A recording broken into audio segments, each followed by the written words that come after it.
And what I understand is there's really only two wills in the world, like my will and God's will.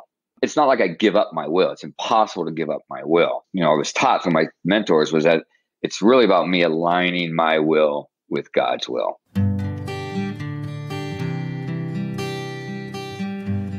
Well, hello, friends of Bill W. and other friends. You have landed on Sober Speak. My name is John M. I am an alcoholic, and we are glad you are all here, especially newcomers. Newcomers, that is, both to recovery as a whole and newcomers to this podcast. Sober Speak is a podcast about recovery centered around the 12 steps of Alcoholics Anonymous. My job here on Sober Speak is simple. My job is to provide a platform to the amazing stories of recovery all around us. Consider Sober Speak, if you will, your meeting between meetings. Please remember, we do not speak for AA or any 12-step community. We represent only ourselves. We are here to share our experience, strength, and hope with those who wish to come along for the ride. Take what you want and leave the rest at the curb for the trash man to pick up. Hear ye! Hear ye! Hear ye! That was the voice of Mr. Brian P. that you heard at the beginning of this episode here, number 194, uno, nueve, cuatro of Sober Speak. And you are going to be hearing so much more from that man in just a moment. But first things first, this episode that you have your ears bent to at this very moment is brought to you by Jason and Jared and Janice. Hey, wait a sec. Before I go on any further, that, I believe, would be considered an alliteration. Am I not right? Is that the word in English for it? When you have like 3 J's in a row, like she sells by the seashore. Yeah, I can't do that very well, but isn't that an alliteration? I could be wrong, but nonetheless, this episode is brought to you by Jason and Jared and Janice and Marcos and Bill and Anna and Ronnie and Sandra. Do you know what Jason and Jared and Janice and Marcos and Bill and Anna and Ronnie and Sandra did? Well, let me fill ya in. They went to our website, soberspeak.com. They clicked on the yellow donate tab, the little PayPal tab, and they made a contribution. Thank you so much, Jason and Jared and Janice and Marcos and Bill and Anna and Ronnie and Sandra. This episode is coming right out to you. I very much appreciate you guys. I, John M., just another bozo on the bus. And by the way, thanks to my friend Jim for reminding me that I had not used that term in quite some time. So we kind of got that term back into the pod. Just another bozo on the bus will be the chairperson for this meeting between meetings. And I am truly, and I do mean that, honored and privileged to serve all of you listening in. So take a seat, if you will, around this virtual table and let's get started. No matter, folks, who you are or what your past looks like, you're welcome here. It's an open table and we're glad you are all here. Sometimes it gets to me a little bit when I talk about that. Don't know why, but just did at that very moment. If you haven't joined us in our super secret Facebook group, go ahead and search. You don't put the word super in it, but just search in Facebook, secret Sober Speak Facebook group. I'm not sure exactly how you do it, but I know folks are finding us, and click on the little allow me in invitation thingy bob they have here. I really should know this better than how I'm explaining it right now, but I know a ton of people are finding it. But anyway, we're out there. You just click on a little tab and it says, will you let me in, or something like that. And then I go in there, and like I've said many times before, the bar is very low. I come in there and I will admit you to the group. We'd be excited to have you in. If you're not following us on Instagram, it's at SoberSpeak, all one word. And we would love to have you follow us on Instagram. Cassandra puts out just tons of posts in there, and I'm just eternally thankful for it. But I am the one who monitors all of the direct messages, and I'm always so glad to hear from all of you. So, what do I have going on today? I just got back from a dentist appointment. And you can hear the pause in my voice there as I start to explain this. I'm thinking, do I really want to put this out there on the airwaves? But here goes nothing. Anyway, I'm getting my teeth cleaned, right? And it was just teeth cleaning, right? Nothing big. And the lady who is cleaning my teeth says to me that I have quite a bit of saliva.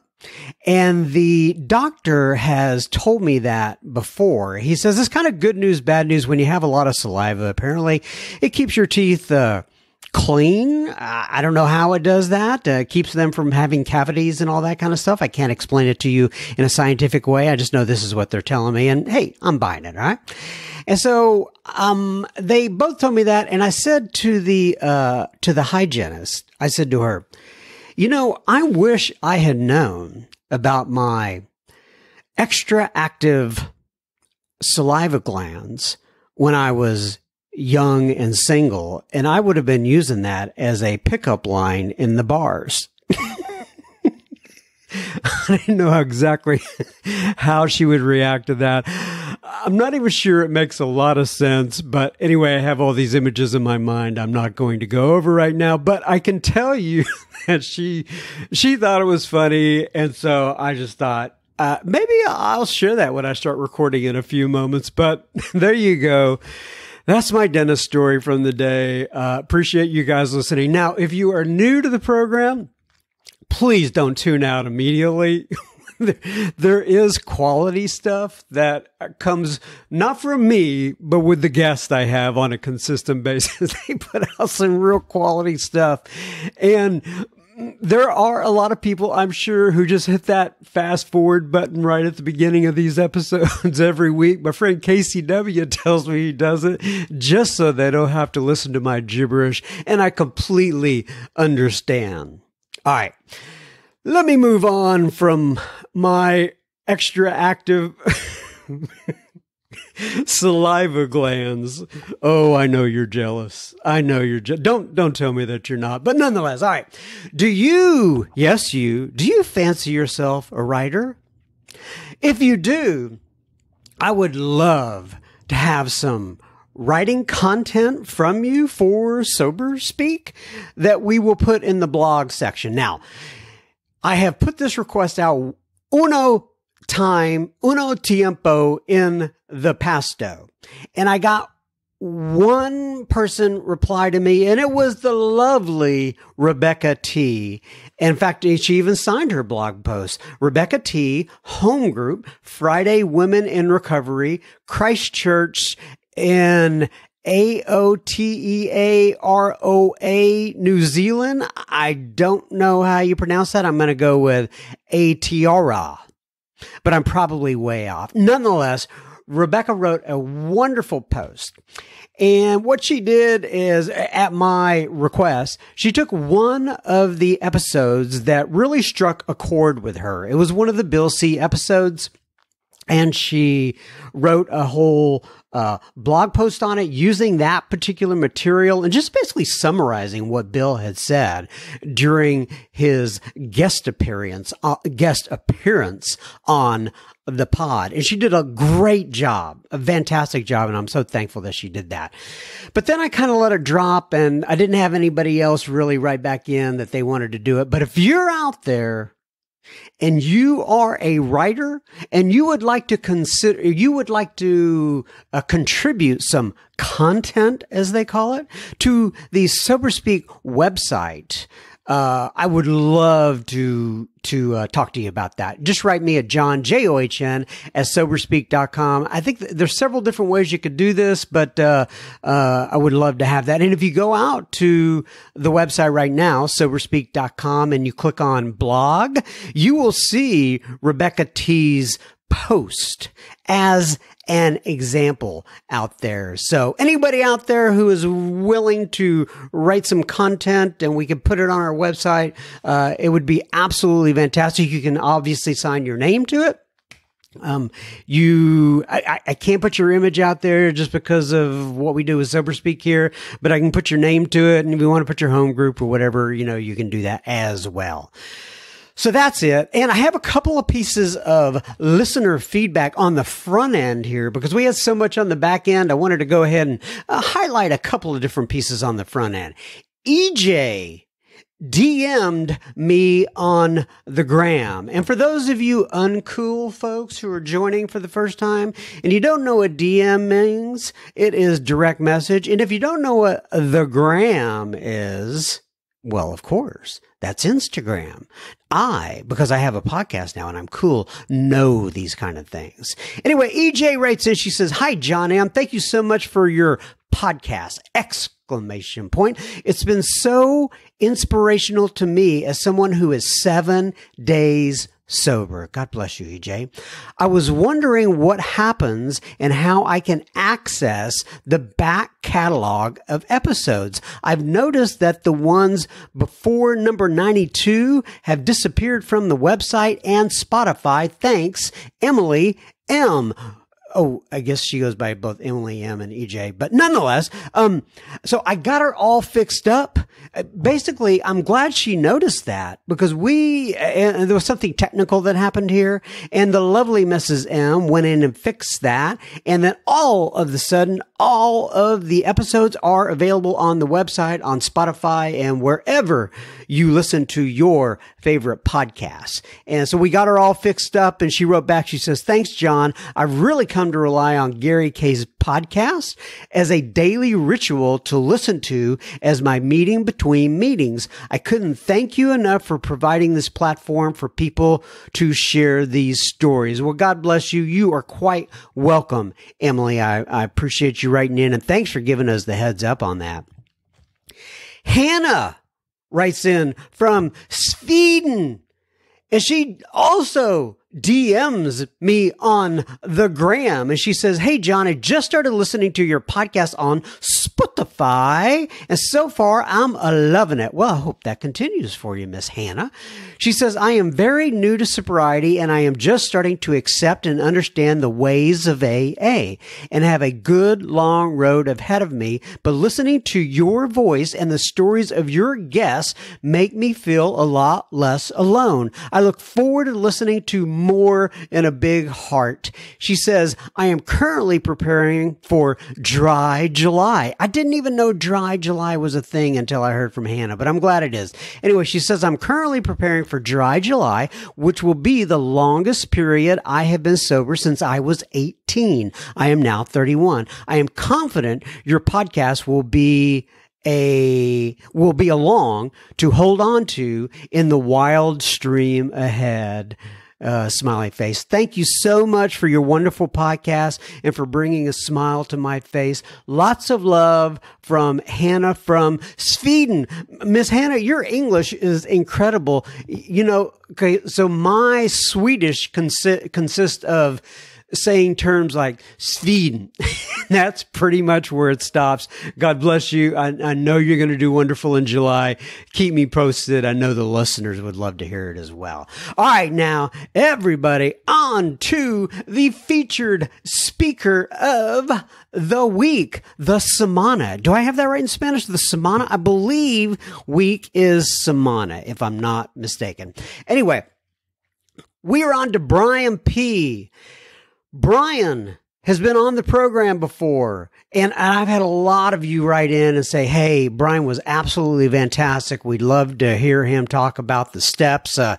And after we did steps 1 or 2, I remember Crystal in particular wrote in. There were some other people who wrote in, and it just took me and Brian a while to get hooked up here and get back on the pod. And anyway, Brian has been on the program before. Like I said, there's a podcast. It's called Bank Robber Turns Himself into Alcoholics Anonymous. I don't have this right in front of me. Should have, but I don't. And we also did Brian P. Steps 1 and 2. And if you go to the website, actually, and you click on the podcast tab, there's a little search feature in there, and you can click on it, and it just and if you put the term Brian in there, it'll bring up all of Brian, Brian. It'll bring up all of his episodes. But nonetheless, so we pick this thing up again at step 3. We talk about the concept of God and how that differs with each individual, what it means to make a decision to turn my will and my life over to the care of God. A lot of people, anyway, everyone's got a different impression of what that actually means. We talk about Brian's extensive work in the prison system and what joy that has brought to him and others. Brian talks about the term, and I thought this was very interesting if you listen to it, life on life's terms. I've heard that before in meetings many times over, but he has a very interesting spin on that particular slogan. So, without further ado, ladies and gents, please help me welcome Mr. Brian P., and we will have plenty of listener feedback at the end of this ep. Enjoy. Okay, everybody. So today we are sitting here once again with Mr. Brian P. So Brian P., why don't you go ahead, introduce yourself, and give your sobriety date if you would, please. Absolutely. John, nice to be here. Thanks for inviting me. My name is Brian P. I've been sober since March 6th of 1993. Live in Dallas and very active. My home group. So we have had. I'm glad you're here. So we have had you on before.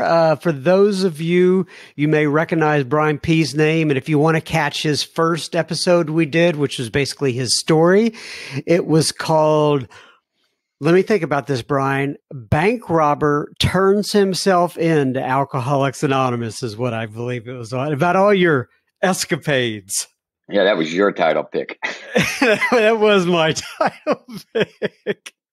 And then the second one we did was Brian P. on steps 1 and 2.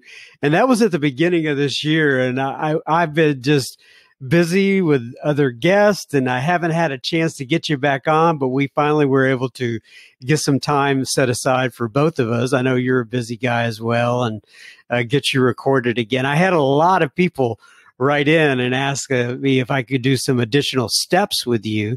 So that's what we're going to continue this time. Yeah, looking forward to it. Okay, so last time we did steps 1 and 2, as you know. So this time we were going to kind of pick it up with step 3. And step 3, my friend, as you know, is made a decision to turn our will and our lives over to the care of God as we understood him. So what are your first thoughts? What comes to mind for you, Brian? Oh, that's interesting. Well, my first thoughts on it was when I was, early sobriety going through the steps. I didn't have a struggle with the first step. I needed a lot of information to see if I was powerless, and really to find out if I was outside of human power, which I figured out through all the readings and sponsorship that, I had to have, like they say in the first part of the first step, like on page 25, they say you have 2 doors: continue doing what you're doing, live into the bitter end, or accept spiritual help. And at that, I just said, I have to accept spiritual help, which for my first one, step 1 and 2 was in there. And then step 2 for me was like basically going and examining my prejudices against God and all the things that were blocking me. So once I got through that and I realized, okay, I need some power. I'm not sure what God is, but I'm willing to live by some principles. And so when I got to the step, my first thought is, what does this mean? Am I going to be a robot? Am I going to be am I not going to have some willpower? And so I had to talk that through and figure that out. But I was convinced that of my own power, I was not going to be able to stay sober, and that my life was basically already destroyed. It was going to get worse, and I was going to hurt all the people around me. Okay, so you said you were convinced at that time that you on your own volition. Is that the word? Did I get that right? Volition? I believe that's right. Of your own volition, you were not going to be able to stay sober by yourself. Yeah. I mean, and yeah. A lot of people don't. They have a hard time getting there. Do you remember actually having that thought process? As I've tried this enough on my own. This is not working. Oh yeah. Well, I mean, first off, I was sober for a year, not doing anything, right? Just going to a lot of meetings, and then one day after a second meeting, I drank. But then I had to go back and examine all the times that I had extreme reasons not to drink. Right? Like going back to prison, conditions that would put me in a place I never wanted to go back to. And I could not drink. So when I got there after my first step, and I really got it inside of me, like really, really deep inside of me, I had two emotions. I was mad and I was afraid. And I was mad that my body processes liquor differently and I'm an alcoholic. And I was afraid that if the solution is a relationship with some power, and I'm an agnostic at this time, said I was atheist, how is that going to possibly happen? So yeah, it came out of through all the first, there's 51 pages in the big book just around the first step. But I think it's super important because without that foundation, I would have never journeyed into seeking a relationship with my creator. It's not like I wanted that. I wasn't looking for that. I didn't want to live by spiritual principles. Circumstances put me in a position where I had no choice. And so once I got through with this, we agnostics and once I got through the other end, I realized that I never had a problem with God. I had a problem with the concept of God, like what I thought that was, which was nothing bad should ever happen. And when I got past that, I was convinced I need some help. But I was scared too, because I didn't know what that meant. I didn't know what it was going to look like. I didn't know if it'd work, but I was willing to move forward. Okay, so you just brought up the concept of God, which actually comes up here for the first time in the third step. And I'm curious about that statement. You said, I didn't have, how did you put it? I didn't have a problem with God. I just had a problem with this concept of God, of how I thought it should be, look, feel, whatever the case may be. So talk to me a little about that. Well, yeah, it's a good question because, and I hear it a lot with the guys that I work with, I always ask them, where are you at with God? What's your, I have, either they don't believe or they have an issue with it. And what I found out was I thought I was atheist, but I was not. I was agnostic. And then when I found out what I had built, and I don't know if it was put upon me in my childhood or if I just created it, but I had created a concept of a God, sitting up in the clouds with a, white robe and a thing, and then choosing who should die, who should live, and so for me, the way I built that was my brother died of cancer at 7 years old. I was molested at 10. I'm 5'1". What kind of God would do that? That seems unfair. I'm just saying, I created this thing that was never going to allow me to build a relationship because it was a punishing, not evil, but, not a loving. And so my sponsor was so kind. He knew that, especially being raped in prison and all the things that happened in that endeavor was what I found out is those were all the absence of God.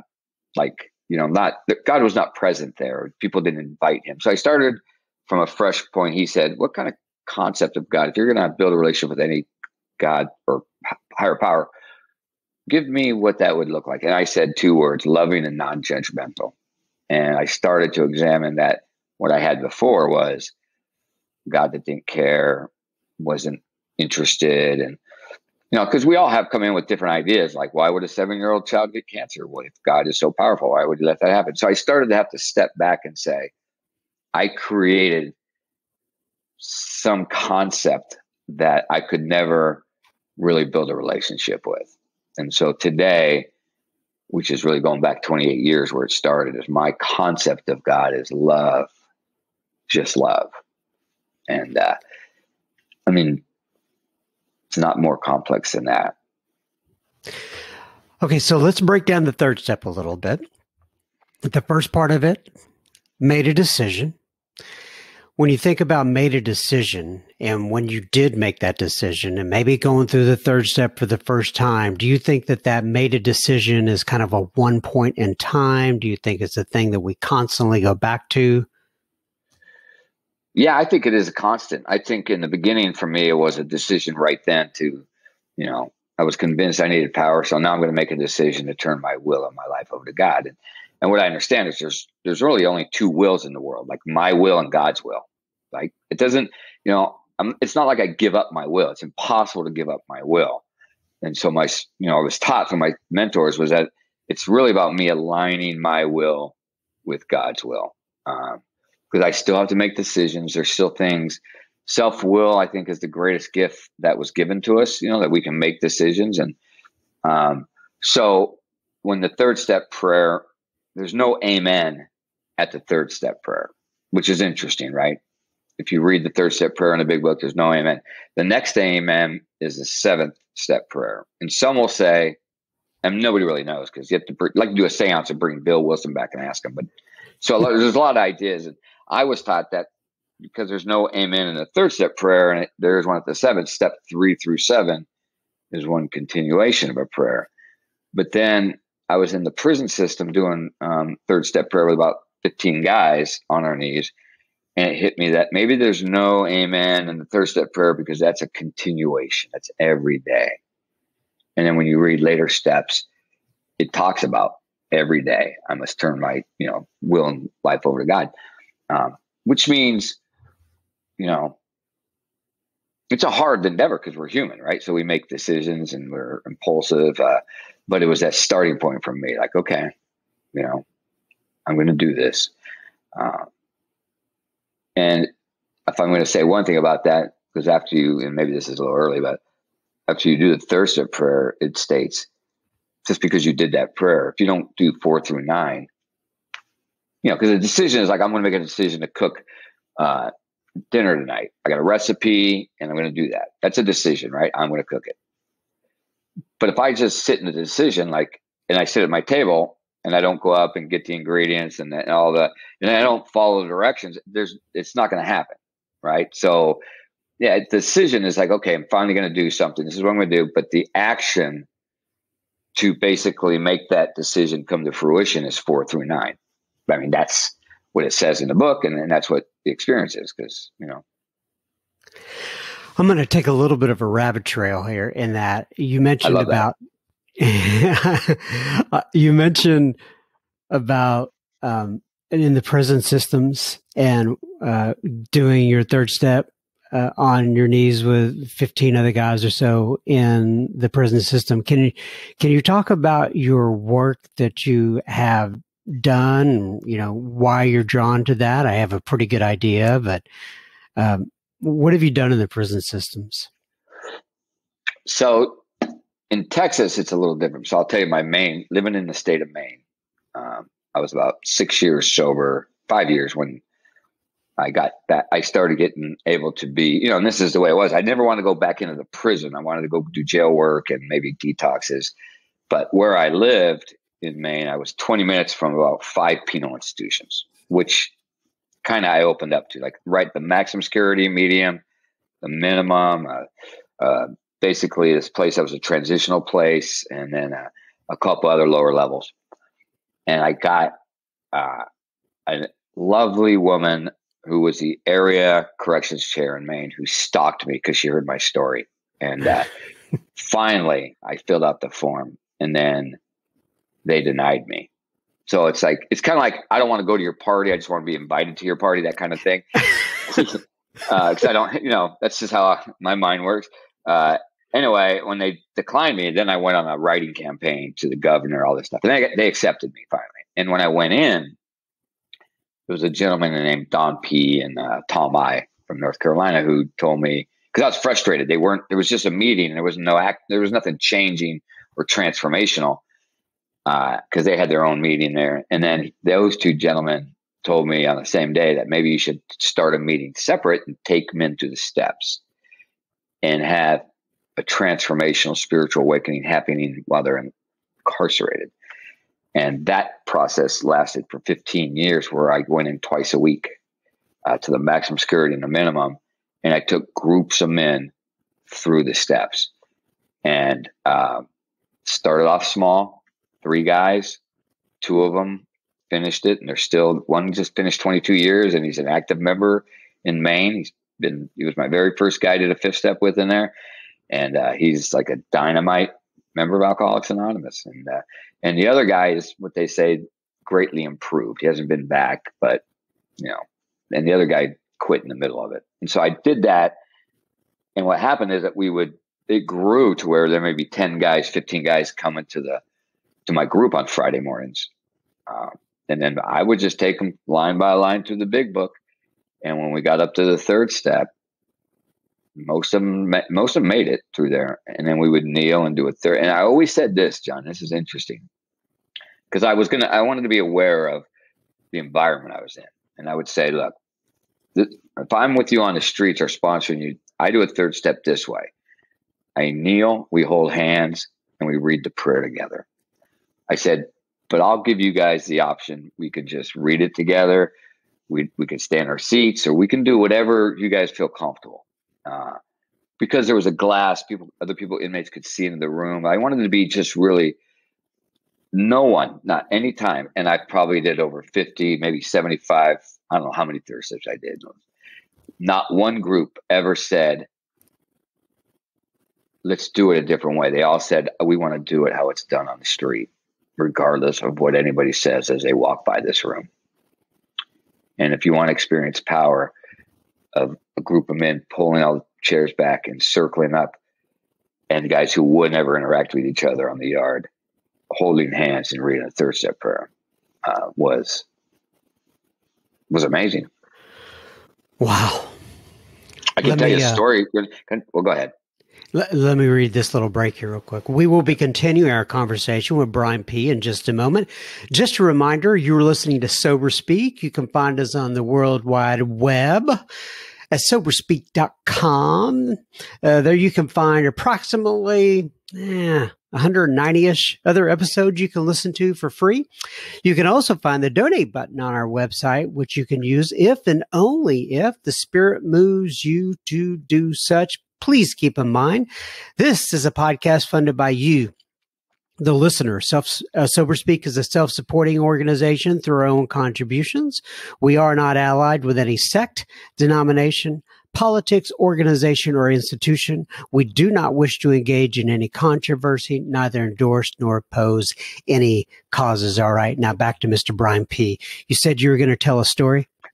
Yeah, I was just going to, and I'm sure you know this, being sober as long as you have. Sometimes you do a 3rd step with a sponsee or somebody, and nobody feels anything. You do it, and every once in a while there'll be something. I don't put a lot of weight in that. Like whatever's going to happen is going to happen. But one of the events that happened to be a group of 15 men, and a lot of them were really hardcore guys from the yard who had a lot of status because they started trickling in, and we did this 3rd step. And I've had this probably 3 or 4 times, the feeling of it, but I didn't ever get a vision. And I've always been skeptical about telling a vision that happens because it kind of sounds, off the wall, but I think it's important. And these guys were present when this happened. So we did this prayer, and during the prayer, I had like this vision, and it just came out of nowhere. And I don't get that. It just happened. And there was so much energy in the room.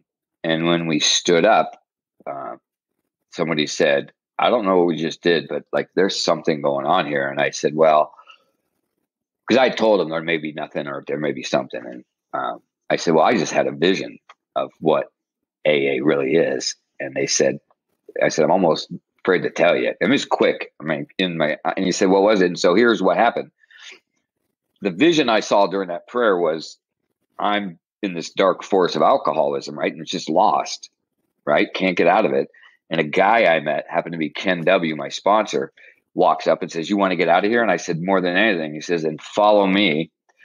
And every time I go left, or every time I step over a rock, you just do exactly what I do. And then all of a sudden, the forest opened up, and you could see the bluest sky and the green grass. And we both took a big, deep breath. And then he said to me, all right, let's go back in and get 2 more. And then we walked back into the darkness. And then we walked out as 4 and we took a breath. And then we walked in as 4 and pulled 4 more out. And then we were 8. That's the vision I got. And it just was so overpowering. And a lot of those guys call me, they'll call me the Great White Warrior because, I don't like hunter. They'll say, hey, Great White Hunter, because hunting drunks in the forest. But the idea was, if you really look at AA and you really look at the growth, that's really what happens. And those guys started doing it inside. Like they would bring the guys from the yard into the group. They would tell them like, oh, you need to go here and stop doing that. But that was one of the only times in 15 years I had that experience like that. And sometimes those guys, we touch base, they'll still talk about it, like, because it was powerful. Wow. And you said it's a little bit more difficult in Texas for some reason. Well, I did go down into, I lived in Austin. I went into the federal prison there. And, they had guards in the room, and it wasn't going to be able to do the work I did in Maine. It was way more it's hard when there's a guard in the room because they're not willing to get honest. And in Maine, when I started my group, they used to have them sign in to get credit. And when I did my step group, I asked the guy who was my liaison, who's a counselor, I said, I don't want a sign in. I want this being, they don't get any credit for this. They come because they want to come and they want to change. And he would just do whatever he would say. Absolutely. They took it away. And the guys who didn't want to come because they were just getting signed in left. And the guys who really wanted to change.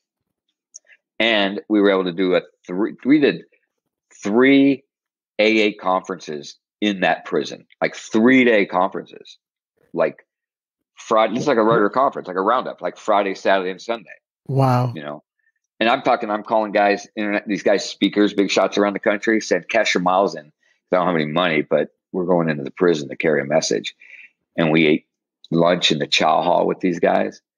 And we had 30 people going in and 50 inmates. I mean, like a roundup, speakers, right. Panels. Yeah. I love it. I don't know if you could do that in Texas.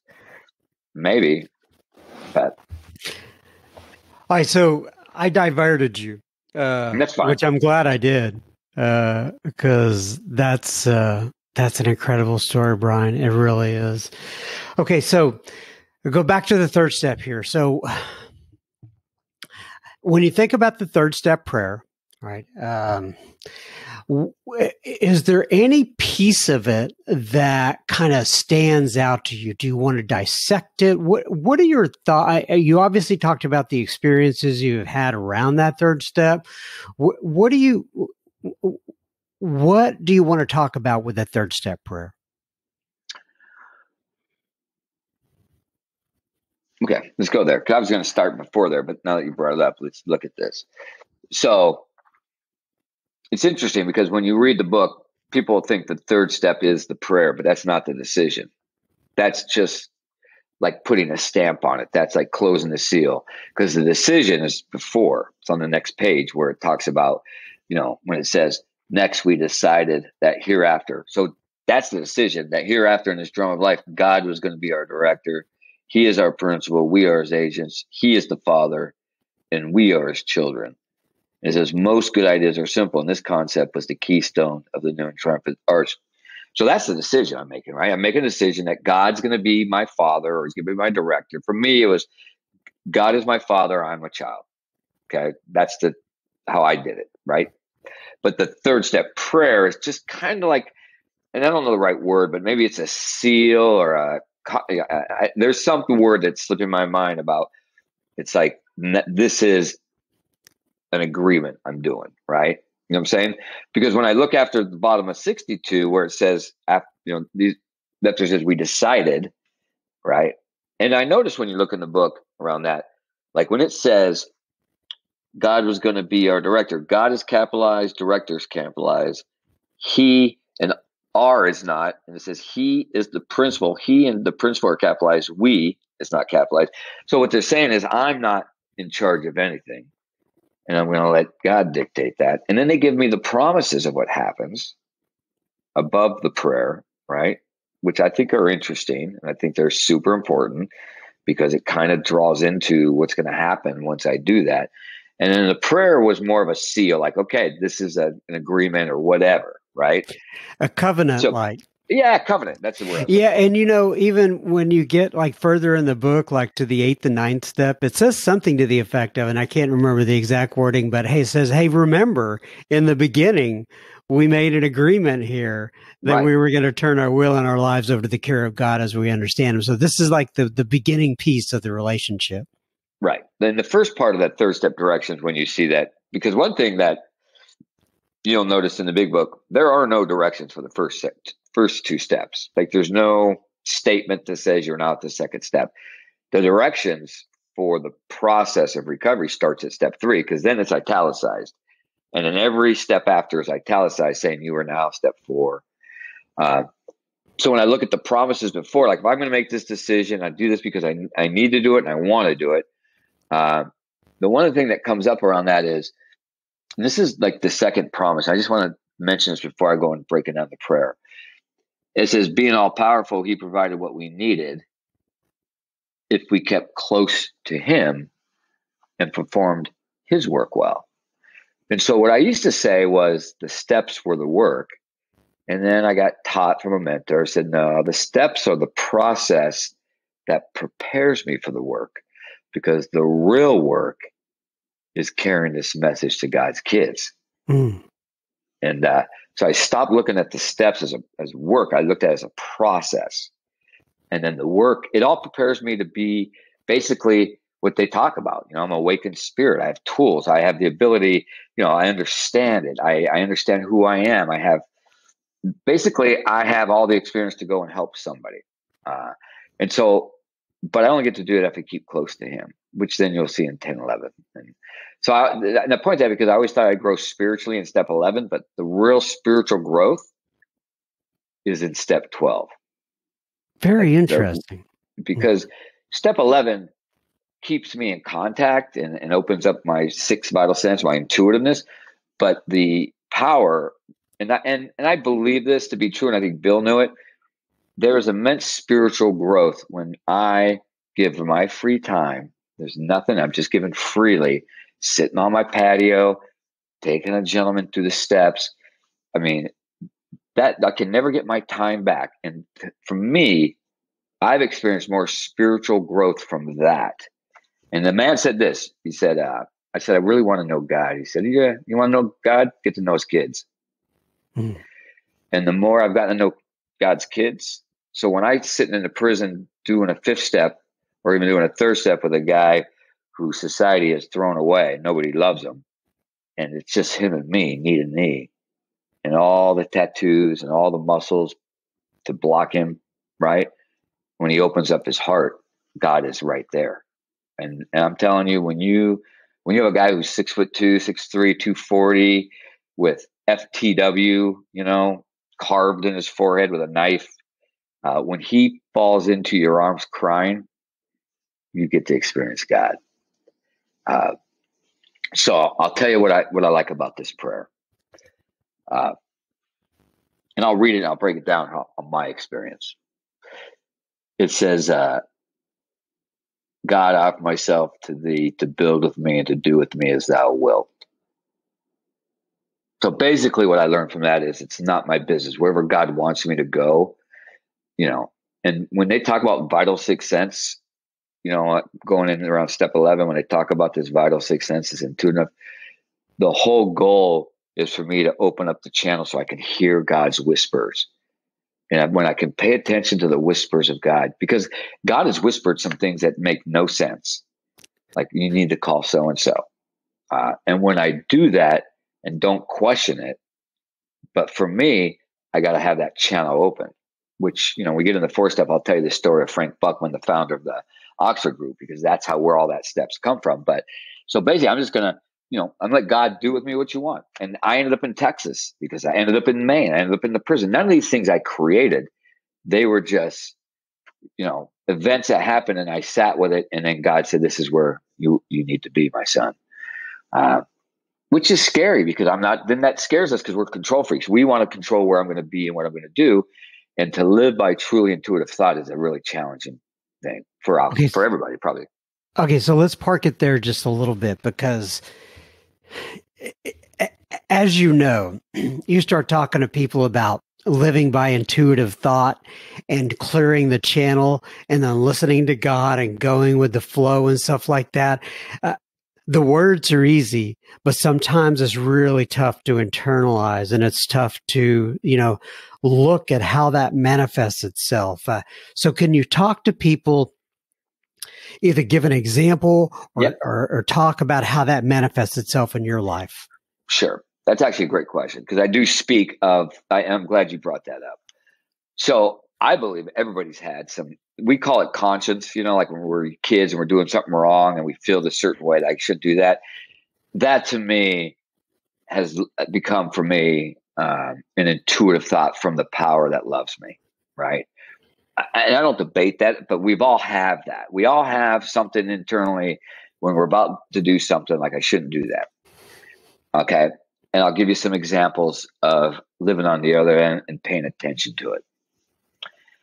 So there was a guy in Maine, and I do believe in the whispers of God, and I do believe that God's never yelled at me, kind of like, hey. I'd challenge everybody, like, how many times a day you think of like calling somebody, someone's name pops up, right? Just somebody out of blue, but you don't call them or you don't reach out to them, it just goes by. And so I've been taught when that comes up, there's a reason. So I'll text him or call him. So this guy, Sean, him and I were about the same level of sobriety, and we were in that phase of spiritual warrior, like who was better spiritually. It was all nonsense, but I loved him, and we ran in different groups. So anyway, he relapsed. And when they told me, I reached out to him. He never returned. And for a year, anytime his name popped into my head, doesn't matter what I'm doing, cooking popcorn, on the golf course, it didn't matter. If his name popped in my head, I would either call him or send him a text. And a lot of it was voicemail. And he never returned any of my texts or voicemails in a year. And I would say things that were crazy, like, hey, Sean, it's Brian again. It's about the 16th time I've tried to reach you. And I know you're probably deep in your addiction or your alcoholism, and you may be in a Motel 6. I don't know what you're doing, but just to let you know I love you. And if you ever need help, I'm here for you. I would leave different messages, whatever they were, right, for a year. And I probably left 30 to 40 messages. One day, not to the year date, but like about a year, maybe 11 months or 13 months, I get a call from him. And he calls me. And he says, hey, this is Sean. I didn't recognize the number. It was a detox. And I said, oh, my God, how you doing? He says, I'm in really bad shape. I'm at the detox down in Portland, Maine. And I'm just wondering, as he was crying, like, I just wondering if you could come down and see me. And I was about 100 miles away. And I said, I will be there in an hour and a half. And when I got there, I asked him why he called me. I said, why'd you call me? Because Portland, Maine's full of people, right? And he said, I called you because you're the only person that continually reached out to me for that year. A lot of people just stopped reaching out. And you, as annoying as it was, you were the guy who reached out. Now, I don't take credit for that. I take credit for the person who told me that you must follow the intuitive thought. And I think in the 11th step in the directions, it talks a lot about that. It talks about, and when you read the history and you read anything on Bill and all those guys, a lot of that was intuitive thought, and I believe everybody has access to it. It's hard to decipher, though, what's God's will and my will. Right. So, and what I'm thinking about here is that you're going to have some people that have these like crazy boyfriends and crazy girlfriends, and then these obsessive compulsive types of relationships. They're going to say, Brian P said if somebody entered into my mind to give them a call, but there is a distinction. Yeah, I mean, I've had that. I've had guys, I had an intuitive thought or whatever, and I'm able now to like walk right through that. Like, no, that's not intuitive. That's your will wanting to do it.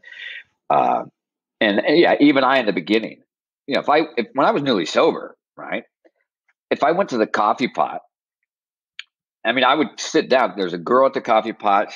I'm 30 years old. I've been in prison for 7 years. So I walk up to get coffee. She comes up and says hi to me. I go sit down and I'm thinking we're in love and she wants me. It's like, oh, and it's God's will because I mean, she liked coffee. I like coffee. She likes it in a styrofoam cup. We just create whatever we want to create to get our will. So I'm not saying early sobriety, you're going to be able to trust that. But when you go through the process, right? When you get to the other end, your spirit should be awakened. And then it's easier able to, and I used to run big decisions by 3 different people in my circle. I mean, I'll tell you one real quick. My now ex-wife, but my wife wanted to go to overseas for 6 months for schooling, internship. We were married 5 years. So she's going to Europe for, 6 months, going to be not my life. And my first instinct was fear. Right. And so my second, next day out of meditation was, why would you not support that? And so I went to my sponsor and I said, hey, I'm struggling with this. I think I need to support her, but I have this fear. He said, what's your fear? I said, well, she'll meet someone taller than me, younger than me, prettier than me, whatever. Right. And he said something like this. He said, she could meet that person at 7-Eleven down the street. Mm-hmm. And what would God be saying when you came out of meditation? It was like that, support it and not live by the fear, and I'll tell you, it was one of the best things that happened to her, so it's easy. And it's not easy to decipher sometimes early sobriety, which I believe is sponsorship, friends, and not just sponsorship, people who I trust, All right. So I got you off of that 3rd step prayer. The second line in it says, I'm bringing it up right now in my head, and it says, take away my difficulties, the victory over them. Relieve me of the bondage. Relieve me of the bondage of self. Excuse me. So when you think about that, relieve me of the bondage of self, what comes to mind there? Well, I mean, it just says, so the full step, we truncated that, but it says, relieve me of the bondage of self, comma, that I may better do thy will. And so in the previous, during the directions, I'm the problem, right? I'm self-centered. I'm selfish. I'm all worried about me. And so the bondage of self is just me being consumed with me and what I can get out of the world. So there's no way for me to be able to do God's will when I'm only concerned about me and, what I want to get, what I need. So when I can set that aside, and a lot of that comes through, this willingness to not, because the bondage of self is just me wrapped in me, and I can't be of service to anybody. When I'm only thinking about me, it's very inconvenient to go into the prison system or any service work we're doing, right? To give it's inconvenient. I mean, it's an inconvenient thing to sponsor a lot of guys, to give up your free time. I mean, there's, it just is. But that's what we do. The self would say, I don't have time for that. And so I do God's will when I just stop worrying about what I need. And does that make sense? Yeah. Yeah. So take away my difficulties, the victory over them may bear witness to those I would help with thy power and thy love and thy way of life. And by the way, if you're new to the 3rd step prayer and you're wondering where this is in the big book of Alcoholics Anonymous, it is on page 63. You can look it up yourself. But what about that line, Brian? Well, that's my favorite line. I mean, that's what we do. I mean, that's AA. I mean, that's why when you listen to all the great speakers you have on your podcasts, right? The stories, and not everybody. And I'm probably I probably overshare sometimes, but I've always believed that when I ask God to take away my difficulties, right, that victory of them may bear witness. What we do in AA is bear witness to the people who are just coming in or people who are struggling currently, that these are the difficulties I have had, and God has helped me get through them. And it's okay. I'll walk side by side. Okay, I'll walk with you. I think there's nothing more important than to share the difficulties we've had and then to share how we got out of that. I think if all we do is talk about the great things that have happened to us, I think it's first of all inauthentic, and I think it's ineffective. I mean, I don't want to sit when I'm homeless. When I was homeless and I have a car and the guy's talking about getting a Rolls Royce and living in a mansion, I don't want to hear that because I can't relate. But when he talks about being homeless and struggling and all the struggles, and then God has helped him become a better man or do better things, regardless of where it ended with, I can relate to that. And I think that's what we do. I mean, we're storytellers in AA. We tell stories. We tell the stories because we've all had, I mean, how many, God, when I look at that, I'm thinking, take away my difficulties. How many difficult spots have we had in our life? Like right now, currently, my brother, I had two, basically I had four of us children. I was the youngest of four, and then my mom and dad. My brother died of cancer when he was 7. I was 5. My dad died in 2012. My mom died in 2014. My brother, who was 4 years ahead of me, died about 10 months ago on a ventilator. And my oldest brother, who was 64, we were talking after my brother's death. He goes, well, it's just you and me left.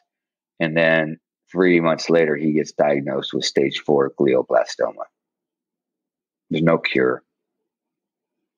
And so these are difficult, right?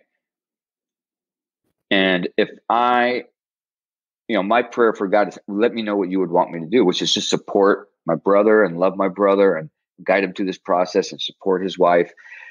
But if that happens where he does die, let's say it happens, it's probably because it's uncurable, but that's a difficulty, and God get me through it. So next, 2 years later, a guy meets me somebody has the same issue.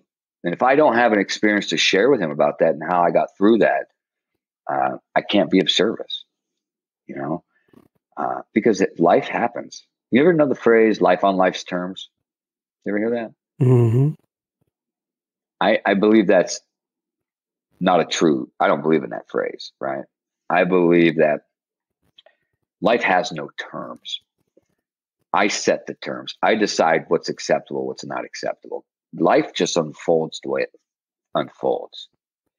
And I basically decide, like, okay, this is acceptable, this is not acceptable. And as I started to take that into internally, I realized that, if I have a problem with a certain issue, if I decide that's not acceptable, then I live in that pain. And it doesn't mean there's not grief and there's not pain, but life has no terms. Life just unfolds. I set it. And the more I approach life in that way, the less a victim I am. And I become more open to being of service. Just real quickly before we close it out, you had mentioned something on the beginning before we actually fired up the mic that you wanted to talk about before we close today. I believe you received a message, speaking of your prison work, a message from somebody that you had met in one of those prisons at some point. Am I right? Yeah, let me tell you the story. It'll be quick, but it's, and I think it's,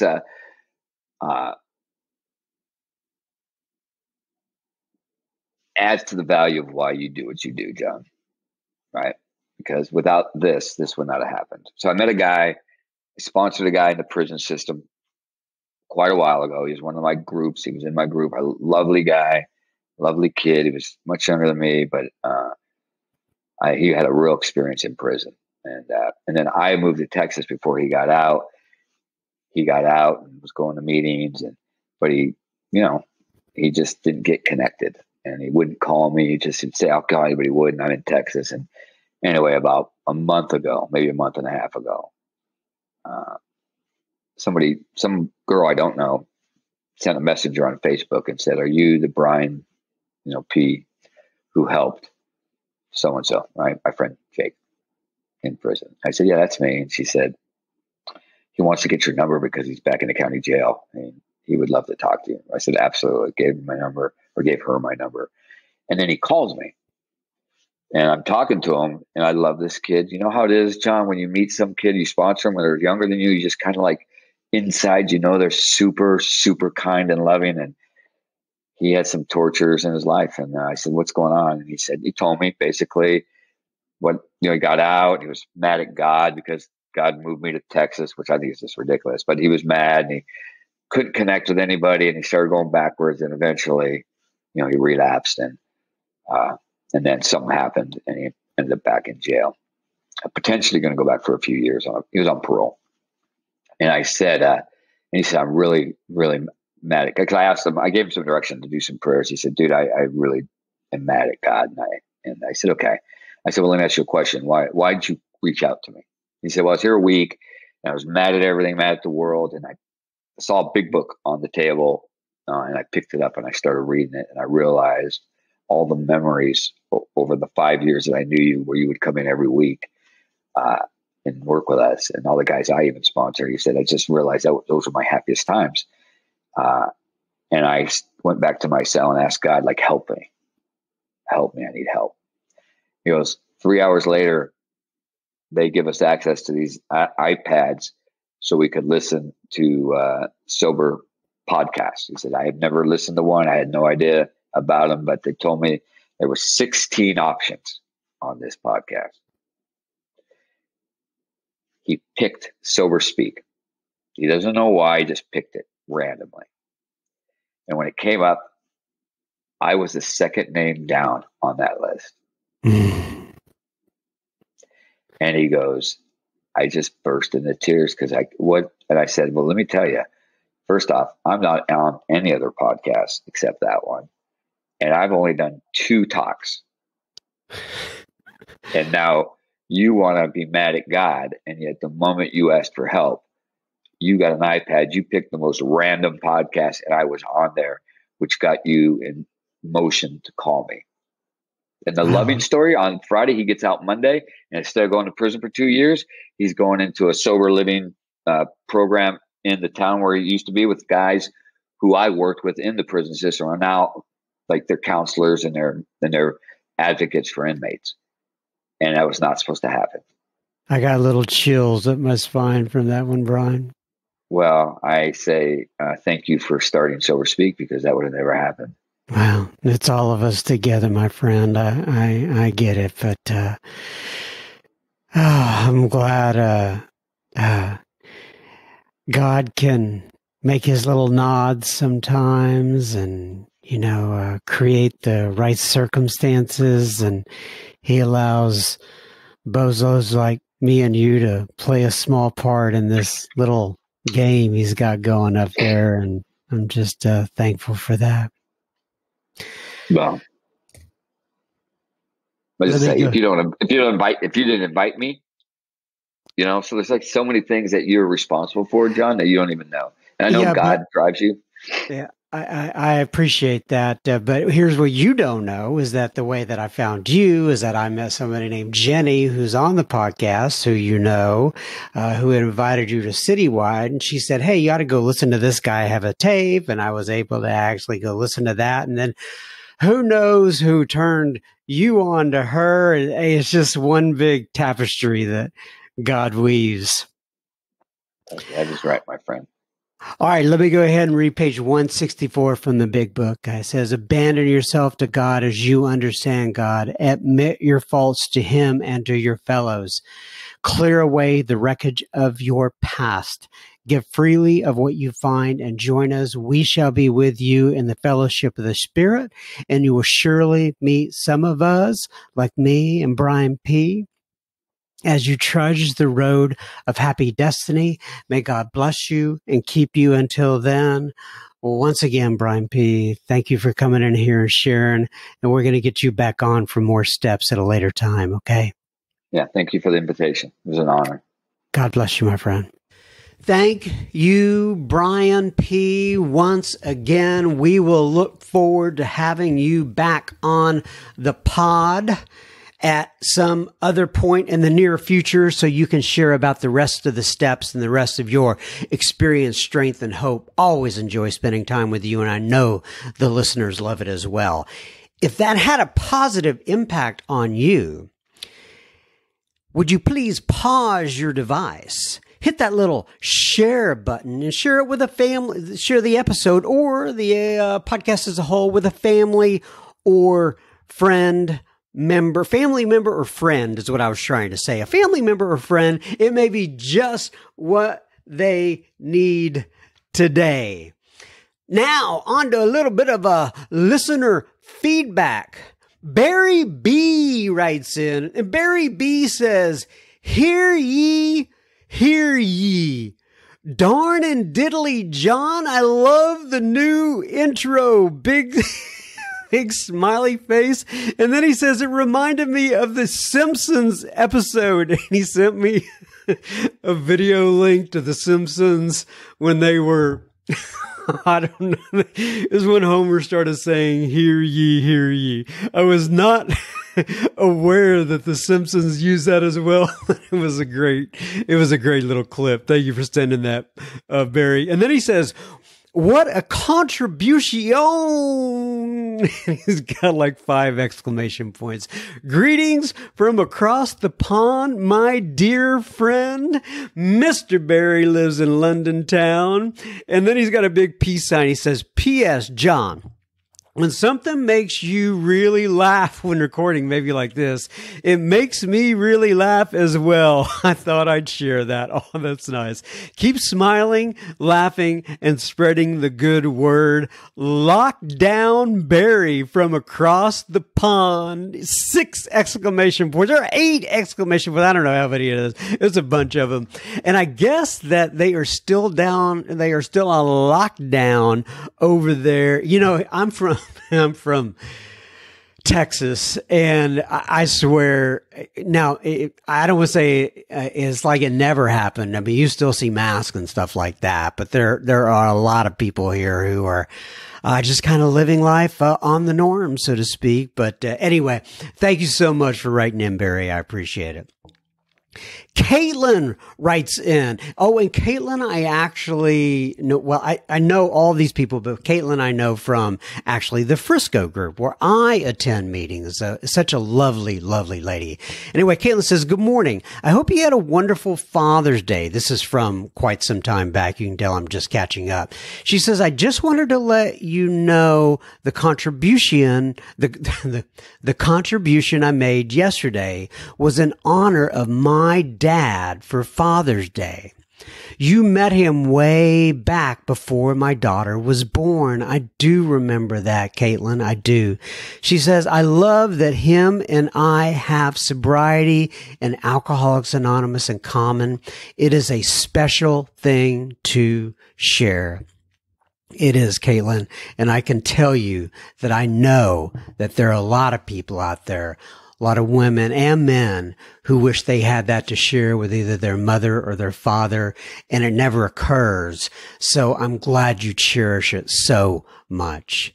She says, I've been listening to Sober Speak daily, especially at night when I wake up with the baby and I have a hard time falling back asleep.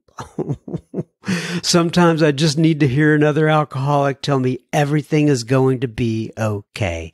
Thank you for all that you and your family do. I hope you have a wonderful week. Sincerely, Caitlin. And then P.S. she says, Shannon did an amazing job with the website. It looks fantastic. And I think you are correct, Caitlin. And if you haven't seen Sober Speak lately, you just want to go visit it, just see what the lovely Mrs. M put together. I appreciate it. It's always cool when you live with somebody who is actually a web designer. I mean, that makes it kind of easy, right? And so I really appreciate all the work that she puts into it. I see how she toils over the thing, and I'm just very appreciative of the Mrs. M and of you, Caitlin. And if your dad is listening out there, God bless you. God bless your entire family. Rain, or is it Rainy? I don't know. R-A-I-N-E. How would you pronounce that? I guess it's Rain. I don't know. But anyway, she posts on social media on our Podbean app, actually. She says, John, thank you and Mrs. M for the cool layout on the website. Well, thank you very much. Right. Once again, here's the website talk. Thank you, Matthew M. You sure do shine the light on my alcoholic behavior. I need to do more help with others. I'm so grateful for this podcast. God bless you. And thank you, Rain. I appreciate so much you posting that on the social media. Brock writes in and thank you for complimenting Mrs. M there on the website. I appreciate it. Like I said, she does it all. Yeah, for for nothing, for free. And so I'm just so appreciative she does that. Nonetheless, let me go on here. Brock writes in, he says, "Hey, John, I'm so glad that you've presented yourself so well and forthcoming. I live in Fort Collins, Colorado. My recovery has been," by the way, is it Colorado or is it Colorado or is it how I hear people pronounce it different ways. But anyway, he says, "My recovery has been rough going and I'm trying to find the right path. I've discovered many that I meet in AA are more negative than anything, and my counselors to be wildly ineffective. I found Sober Speak through my father, who also is another person following the sober's path. Your soothing voice and a reasonable message is always going to keep me on the right path, Brock." Well, thank you, Brock. It sounds like you're on the right path, and I'm glad that you are doing such. And I hope you have a better experience when you go to those AA meetings. That has not been my experience, but I get that people experience things in a different way. Marie writes in, and the subject line was Jennifer H. K. And Jennifer H.K., if you don't know, is one of the guests that we have had on our podcast. She says, "Hi, John. I was listening to part 2 of the Jennifer H.K. today, which I thoroughly enjoyed. She is a great storyteller. She makes me laugh with her tales of her home bar." Oh, yes, she does. She makes me laugh too, Marie. She says, "I stuck around to hear the listeners' feedback that was tickled to hear. Oh, and I was tickled to hear that you read not one, but 2 things from me." Oh, well, how about that? And then she has a big smiley face. I didn't even realize that until I started into this. I really should read these in detail before I get on the pod. So who knows what I'm going to put on here, right? She says, "Before that, I heard the voicemail from Margie." Oh, yes, I remember this. "Who says she didn't care for your comments before and during the speaker's time. The fact that you didn't get offended or take it personally is commendable." Well, people do. And what Marie is talking about here is that I put a voicemail on that was left for me. This was 3-4 weeks ago, something like that. And the voicemail was somebody who didn't care for my personality, basically, and just my comments during and before the speaker's time. She says, "Honestly, John, I love hearing you speak and your sometimes silliness. You always sound joyful and happy, and newcomers need to hear that. One of the first things about AA that pleasantly surprised me was how happy people were and the genuine laughter that erupted frequently during meetings." Like it says in the big book, we are not a glum lot. If there was no joy in recovery, why would we do it? Keep doing your thing, John. For every one person that you may be annoying, there are 10 people who love your enthusiasm and exuberance. Thank you so much for your service. You're doing a wonderful job. Big smiley face, peace and love, Marie L. Marie L., you made my day. That's so sweet. I really appreciate it. And, going back to that listener, I mean, you can't please all the people all the time, and I just kind of have to continue to be myself, and I get that. But God bless you. Thank you so much for writing in, Marie, with your sweet comments. Holly writes in, and she says, "Hi, John and team." And by the way, I guess the team would be me. I'm part of the team. And then we would have my wife, Shannon. She is part of the team, as you've heard me talking about several teams already. We'd have Cassandra, who does all the posts on Instagram. And then we have Bridget. And Bridget, I don't talk about her as much lately. She does all the various summaries for the various speakers that we have, and then we're able to put those in the show notes, and she does a fantastic job. And I guess, now that I'm speaking about it, the team could be Rebecca, who wrote in the blog post that I have on the website, and anybody else who sends in a blog post. It is a we effort, everybody. And you can't see me, but I got my arms out real big and wide right now. And they're just, I don't know, I'm being very, talking with my hands, nonetheless, with my hands out far and wide, I am telling you that it is a we program, and this is a we podcast. So we all put this together. So anyway, I went a little too far with that one. I just went a little too far. I'm getting back to Holly now. Hi, John and team. I live in Surfside Beach, South Carolina. She says it's just south of Myrtle Beach. Recently sober and beyond, completely lost, mentally overwhelmed, trying to process all these sober emotions alone. Man, do I understand that so much, Holly. She says, I stumbled, so to speak, upon your podcast. Hey, that's funny. I get it. I get the little double entendre there. Is that what you call that? Upon your podcast in utter desperation to feel some sort of normalcy.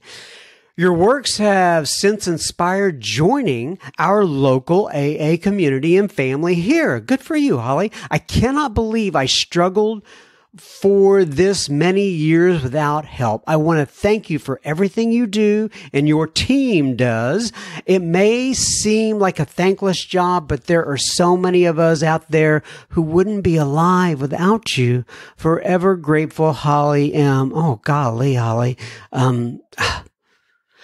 I just have to kind of take a moment for that to soak in.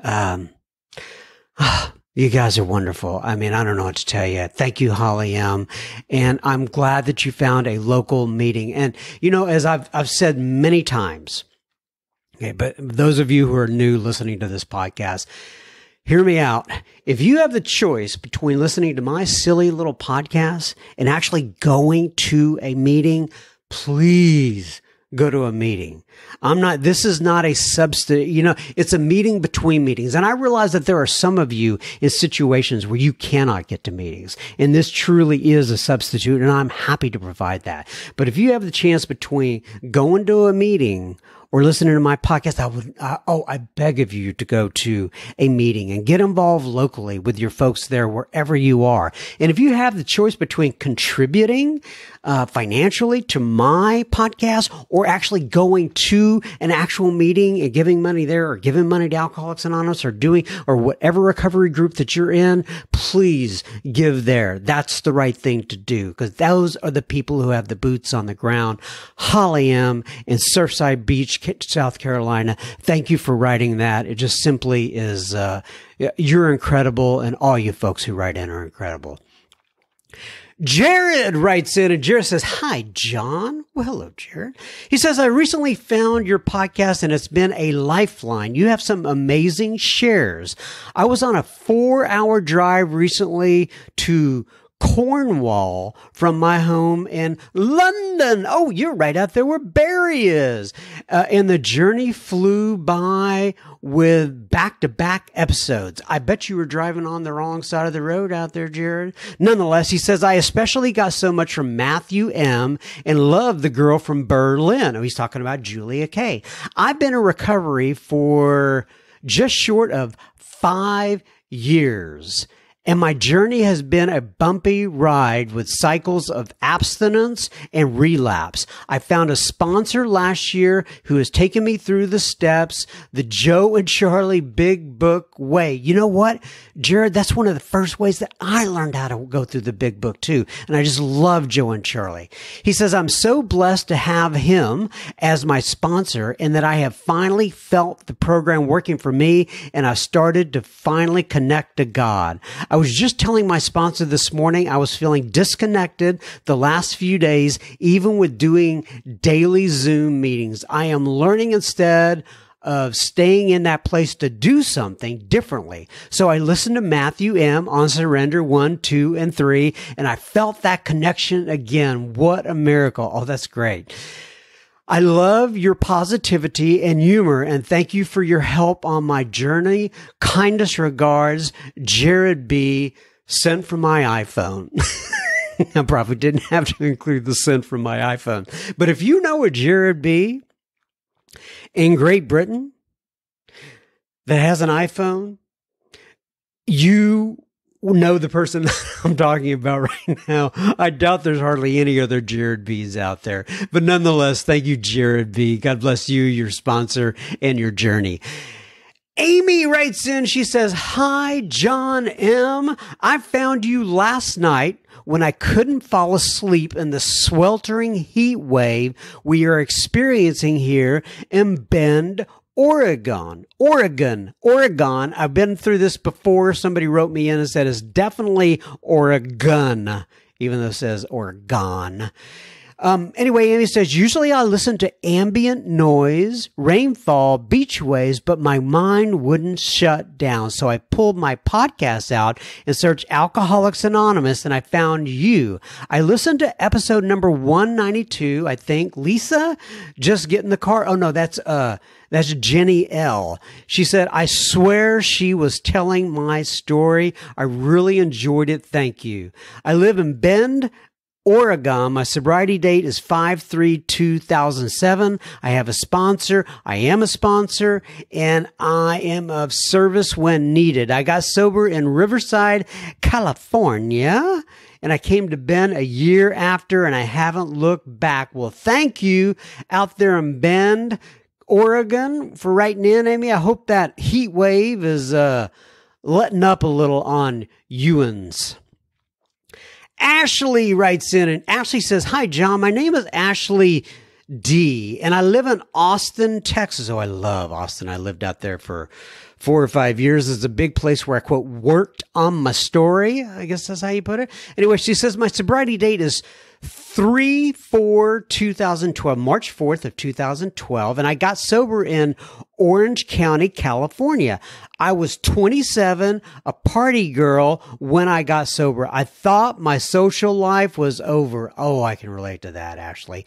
Little did I know that was the beginning of beginning of a party life, one that was filled with so much more fun than I had when I was drinking and using through it all. I found young people in AA, and my social calendar was nonstop. We would go to conventions on the weekends and dance parties all weekend long. Man, I can relate to that. She says, I met my husband in sobriety, a fellow recovering alcoholic. We have 2 incredible children thanks to the rooms of Alcoholics Anonymous. So, Ashley, it sounds like you heard them say, if you want what we have and are willing to get it, then you can go to any lengths to get it, and you got a husband. Ha! Just kidding. Anyway, she says, 2 years ago, we moved to Lakeway, and it was a big change for us. Thankfully, there are some great meetings, and we have found lots of sober families with young kids. We are on vacation, and I am out of routine, and I'm surrounded by alcohol and drugs, and I just needed to reconnect. So I searched Alcoholics Anonymous via Spotify and clicked the first thing that popped up. Your podcast. Well, Spotify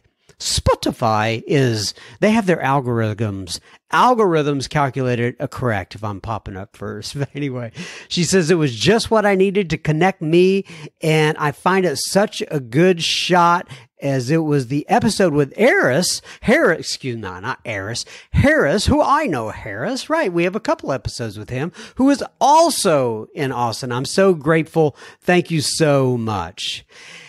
Last but not least, you guys have so much feedback, and I just love it. Rob writes in and he says, Hi, John. I've been listening to Sober Speak for about a year now, and I really enjoy it. At 19, I ended up in drug and alcohol treatment. I had been flunking out of college, and everything was falling apart. I didn't see a way out because I believe it was just the way I was. I went to treatment because I believed that with some counseling and some confessions, I could return to normal drinking and pot smoking. It never occurred to me that I never used normally, not the first time, not ever. Luckily, I stayed with it, and I listened, and I started doing it all. The weird stuff they were telling me to do, like admitting I was wrong, praying, hugging people, listening, going to meetings, and not using. There was no end. There was no end to the weird stuff they wanted me to do. But by the grace of God, I did it without having to understand it. That's right, Rob. AA has always worked for me, from the first meeting to the last one to the one I just finished online. Today, I've been sober over 38 years. God bless you, Rob. I live in Minnesota, and I have a wonderful family, and I'm a software engineer, which is work that I really like, and I enjoy traveling and 100 other hobbies, including stained glass, woodworking, electronics repair, and gardening. I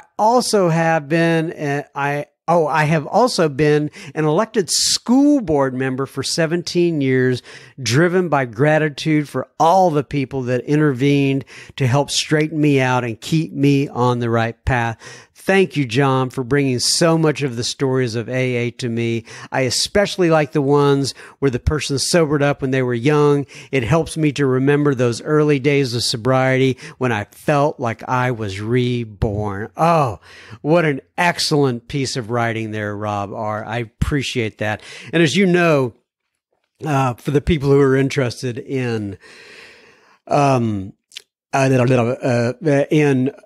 sorry, folks. I've done a lot of reporting in my mind. Recording in my mind is starting to wonder here. But for those of you who are interested in listening to one where somebody ended up getting sober at a young age, that would be KCW. And if you just search up Casey, CASEYW,